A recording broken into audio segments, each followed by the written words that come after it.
পথ দুর্ঘটনায় আহত এক যুবক চিকিৎসার জন্য আনা হয়েছে বহরমপুর মুর্শিদাবাদ মেডিকেল কলেজ হাসপাতালে। ঘটনাটি ঘটেছে গতকাল রাত্রে মুর্শিদাবাদের রঘুনাথগঞ্জের রানীনগরে। জানা যায় সুরাজ শেখ নামে ওই যুবক, সে গতকাল তার গ্রামেই বাইকে করে ঘুরতে বেরিয়েছিলেন।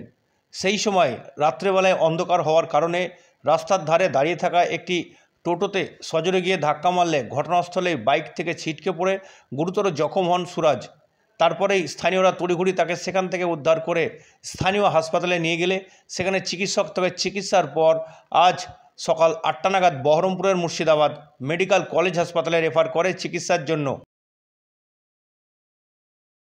ছেলেটা আপনার ওই রাত্রে মানে আমাদের গ্রামে আর কি ওই বাইক নিয়ে গেছিল, ওই সাইডে আপনার ওই টোটোওয়ালা দিয়ে যেতে ওই সাইডটাতে লেগে যায়, রাত্রে বুঝতে পারেনি।